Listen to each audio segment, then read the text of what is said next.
ফুলছড়ি হাটে গেছিলাম। হাট থেকে আসতে তো মনে করেন একবার পেরেশানি একবারে চলতেছে না, না যা তার বুদ্ধি নয় কে খাওয়া যখন নাকবো নদী ভাঙিয়ে আমার কষ্ট যাবে যা বেশি। আর এই যে যোগাযোগ ব্যবস্থা নেই।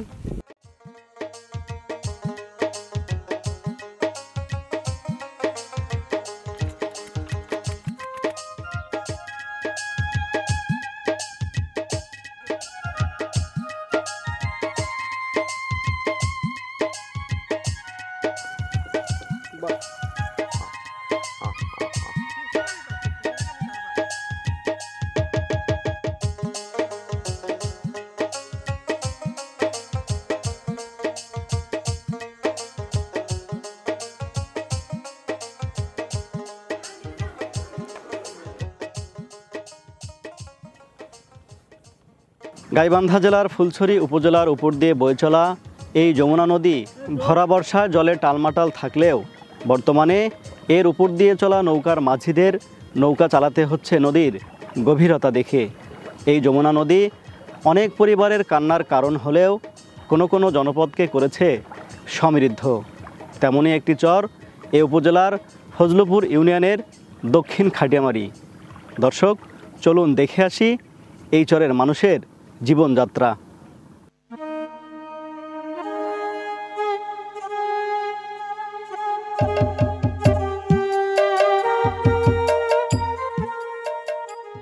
গাইবান্ধা জেলার 7টি উপজেলার মধ্যে নদী বিধৌত একটি উপজেলা ফুলছড়ি।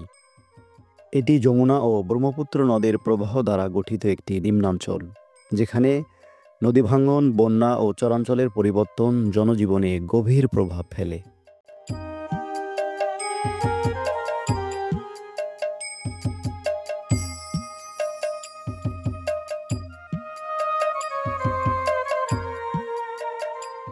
(৭৭,৬০০ একর বা ৩১৪ বর্গ কিলোমিটার এলাকা নিয়ে গঠিত ফুলছড়ি উপজেলার 7টি ইউনিয়নের মধ্যে এরেন্ডাবাড়ি, ফজলুপুর ও ফুলছড়ি এই 3টি ইউনিয়ন সম্পূর্ণভাবে ব্রহ্মপুত্র অববাহিকার চরে অবস্থিত।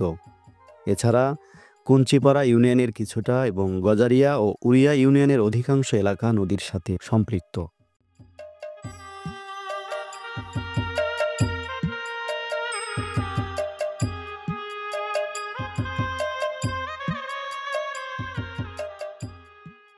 এ জেলার ফুলছড়ি সদর ও সুন্দরগঞ্জ উপজেলার নদী এলাকায় রয়েছে ছোট বড় 165টি চর, যার মধ্যে ফুলছড়ি উপজেলার ব্রহ্মপুত্র ও যমুনার মাঝখানে গড়ে উঠেছে বিশাল এলাকা জুড়ে কয়েক যুগের স্থায়ী এক চর।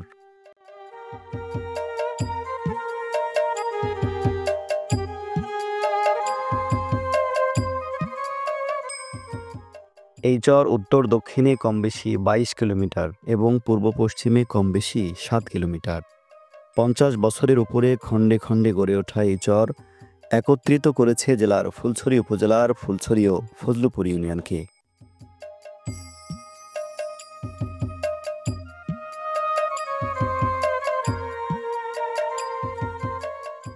ফুলছড়ির এসব চরের মানুষের দিন শুরু হয় প্রকৃতির এই ছন্দের সঙ্গে। ভোরের আকাশে যখন সূর্য উঠতে শুরু করে, তখনই চরের বাসিন্দারা তাদের কর্মযজ্ঞ শুরু করেন।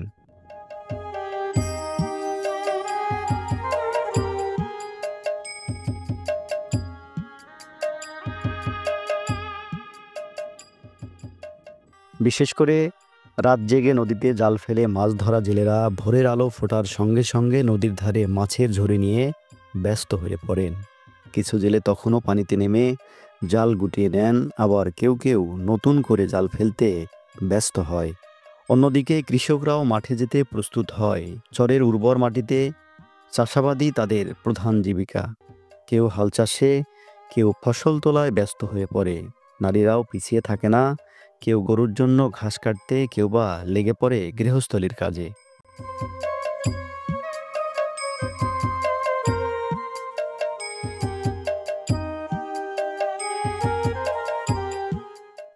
ভোরের শিশির ভেজা ঘাস মারিয়ে চর জীবনের কর্মচাঞ্চল্যতা প্রকৃতির এক অনন্য রূপ তুলে ধরে। নিস্তব্ধ রাতের পর চর জীবনের এই সক্রিয়তা যেন প্রকৃতির সঙ্গে এক অনবদ্য সুর মেলায়।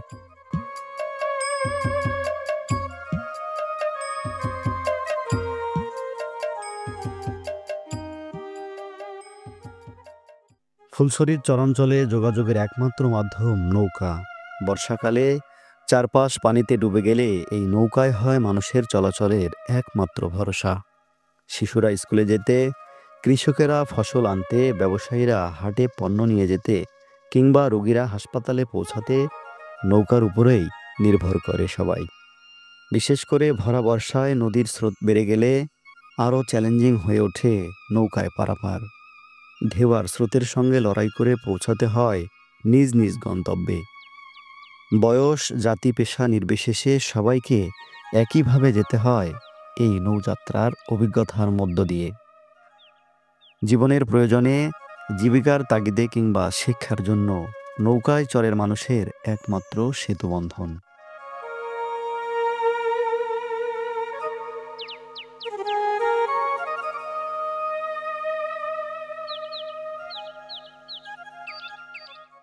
এসব চরে শুকনা মৌসুমে নদীগর্ভের উত্তপ্ত বালুময় পথে একমাত্র যানবাহন হয়ে ওঠে ঘোড়ার গাড়ি।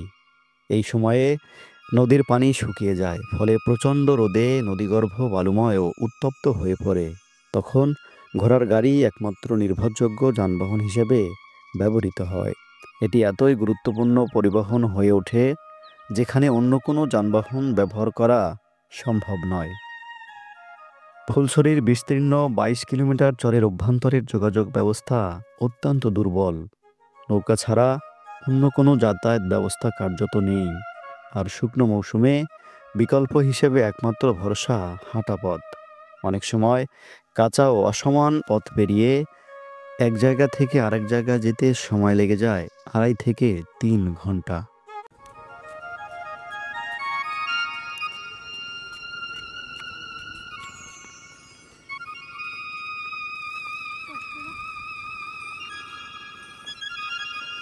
ফুলছড়ি হাটে গেছিলাম, হাট থেকে আসতে তো মনে করেন একবার পেরেশানি একবারে, চলতেছে না, না যাতার বুদ্ধি নেই কে, কারণ খাওয়া যখন লাগবো এই জন্য যাওয়া লাগে, কষ্ট করে পেরেশানি সহ্য করা লাগে। কৃষক ও ব্যবসায়ীকে তাদের ফসল ও অন্যান্য পণ্য পরিবহনের ক্ষেত্রে চরম দুর্ভোগ পোহাতে হয়। পরিবহন খরচ বেশি হওয়ায় পণ্যের দামও বেড়ে যায়, যা স্থানীয় অর্থনীতির উপর প্রভাব ফেলে।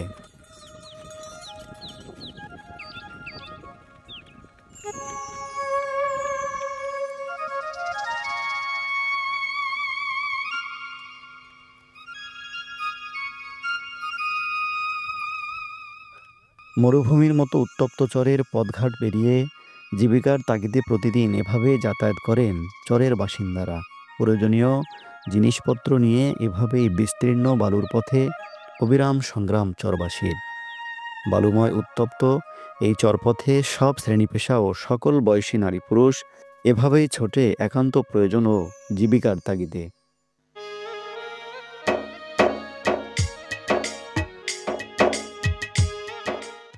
ফুলছড়ি উপজেলার চরের বাসিন্দাদের প্রধান পেশা চাষাবাদ।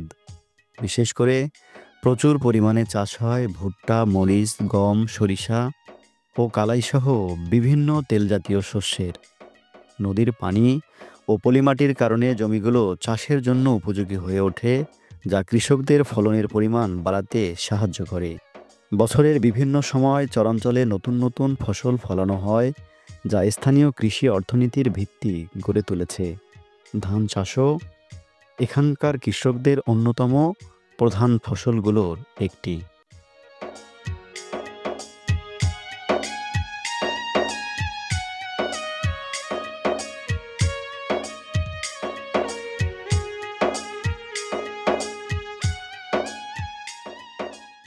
চরের কৃষকরা ফসল ফলানোর জন্য অত্যন্ত কঠোর পরিশ্রম করেন। শুকনা মৌসুমে সেচের কাজ সারেন ডিজেল চালিত পাম্প ব্যবহার করে। দূরের ক্ষেতে প্লাস্টিকের পাইপ ব্যবহার করে সারেন প্রয়োজনীয় পানি সরবরাহের কাজ, যা তাদের জীবিকা নির্বাহের জন্য অত্যন্ত গুরুত্বপূর্ণ। তাদের এই হাড়ভাঙ্গা খাটুনি আর অধ্যবসায়ই টিকিয়ে রাখে চরের কৃষিকে।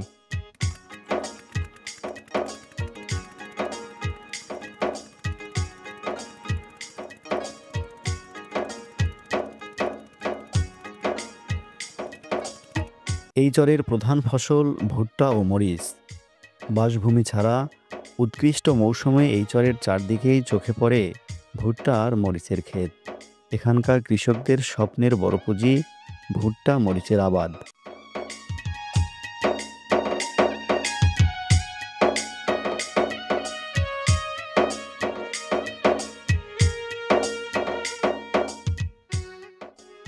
দেশের উত্তরাঞ্চলের চরগুলোর মধ্যে মরিচ উৎপাদনে উল্লেখযোগ্য একটি চর দক্ষিণ খাটিয়ামারি, যেখানে বিস্তীর্ণ মাঠ জুড়ে হয়ে থাকে লাল সবুজ মরিচের চাষাবাদ। প্রতি বছর প্রচুর পরিমাণে মরিচ উৎপাদন হয়ে থাকে এই চরে। ক্ষেত থেকে তোলা এসব মরিচ শুকানো হয় বাড়ির পাশে, নদীর ধারে কিংবা বালুর মাঠে। খাটিয়ামারির চরের এসব মরিচ স্থানীয় চাহিদা মিটিয়ে ফুলছড়ি হাট হয়ে সরবরাহ হয়ে থাকে গোটা বাংলাদেশে।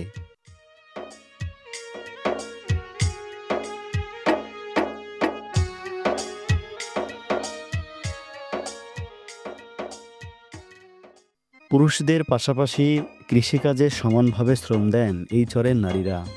তারা নিজের জমিতে কাজ করার পাশাপাশি অন্যের জমিতেও দিনমজুর হিসেবে কাজ করেন। কৃষিকাজে নারীদের অংশগ্রহণ মূলত বীজ বপন, আগাছা পরিষ্কার, ফসল তোলা ও শুকানোর কাজে বেশি দেখা যায়। ভোর থেকে সন্ধ্যা পর্যন্ত তারা মাঠে পুরুষদের সঙ্গে কাঁধে কাঁধ মিলিয়ে পরিশ্রম করেন।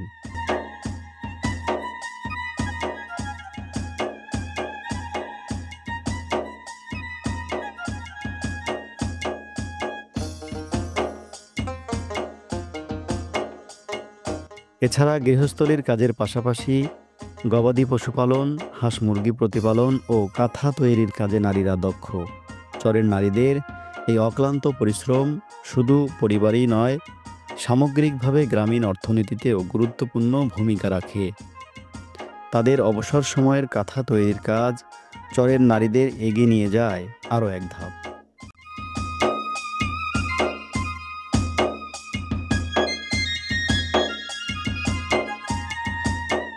চরের মানুষের জীবনে পশুপালন একটি অত্যন্ত গুরুত্বপূর্ণ সম্পদ এবং আয়ের উৎস। গরু, ছাগল, মহিষ ও ভেড়া পালন করে তারা তাদের দৈনন্দিন জীবিকা নির্বাহ করেন।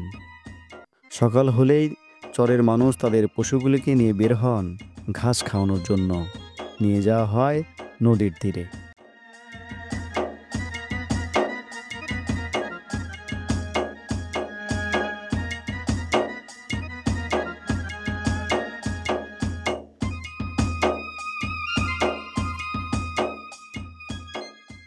পশুপালনের মাধ্যমে তারা দুধ, মাংস, চামড়া এবং অন্যান্য পণ্য পেয়ে থাকেন, যা তাদের অর্থনৈতিক অবস্থাকে শক্তিশালী করে।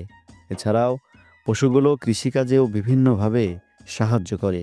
এইভাবে পশুপালন চরের মানুষের জীবনযাত্রার একটি অবিচ্ছেদ্য অংশ, যা তাদের সবচেয়ে বড় সম্পদ হিসেবে বিবেচিত হয়। ব্রহ্মপুত্রের বুকে মাছ ধরা এখানকার স্থানীয় ক্ষুদ্র জেলেদের জীবনেও একটি অপরিহার্য অংশ। সকাল দুপুর তারা জাল ও নৌকা নিয়ে নদীতে নেমে পড়েন, জীবিকার টানে সংগ্রহ করেন নদীর দান। এই মাছ স্থানীয় বাজারে বিক্রি করেই চলে তাদের সংসার।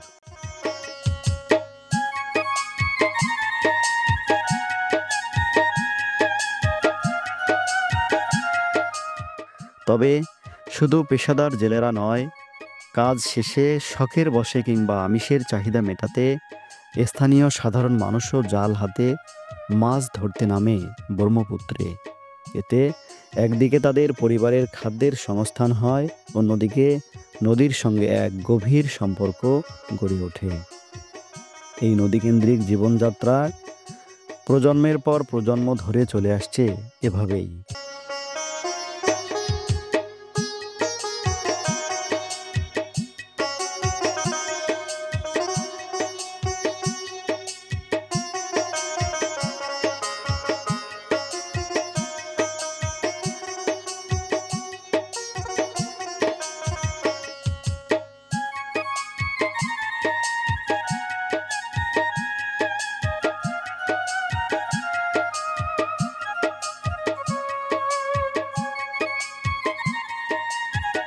শুকনা মৌসুমে চরাঞ্চলের নদী ও খালগুলো শুকিয়ে গেলে সেখানে প্রাকৃতিকভাবে ছোট ছোট জলাশয় বা খাদ তৈরি হয়। এই সময়ে স্থানীয় নারী পুরুষ দলবদ্ধভাবে মাছ ধরার উৎসবে মেতে ওঠেন। এই উৎসবে মাছ ধরতে বেড়জাল, মুঠি জাল এবং বাঁশের তৈরি ফাঁদ ব্যবহার করা হয়। এই সময়ে খাদে পাওয়া যায় বোয়াল, মৃগেল, শোল, টাকি সহ বিভিন্ন প্রজাতির নদীর মাছ। এই মাছ মানুষের প্রোটিনের চাহিদা পূরণ করে এবং বাড়তি মাছ বিক্রি করে তারা আয়ও করে থাকেন। মাছ ধরার এই উৎসবে ছোট বড় সবাই অংশ নেয়।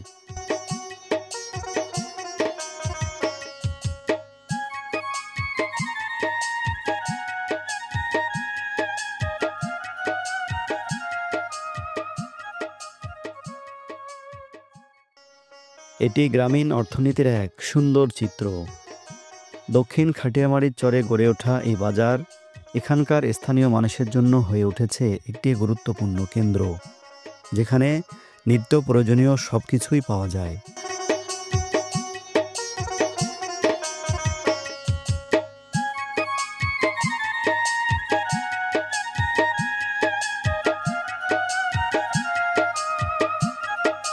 যা স্থানীয় বাসিন্দাদের জীবনযাত্রাকে সহজ করে তোলে। বিশেষ করে বিকেলের পর তালতলা বাজারে ভিড় বাড়ে মানুষের।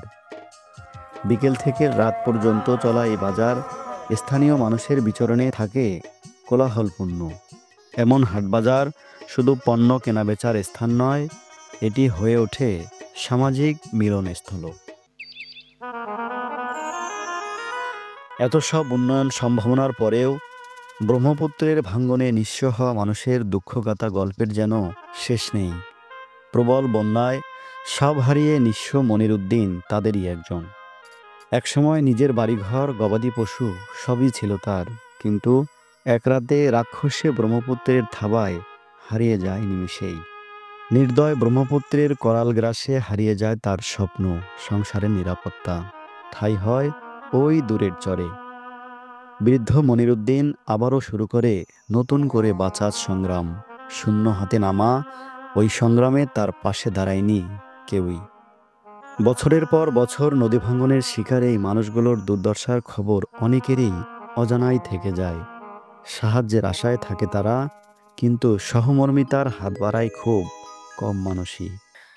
মনিরুদ্দিনের জীবনের এই অধ্যায়ের অতীতের সোনালী দিনের স্মৃতি যেন প্রত্যক্ষ আঘাতের মতো ছুঁয়ে যায়।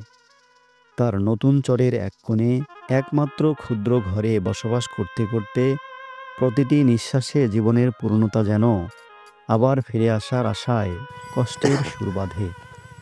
ঘরের মধ্যে কিছুই নেই বাবা, ঘর, এটার মধ্যে গরু থাকে, এটার মধ্যে মানুষ থাকে।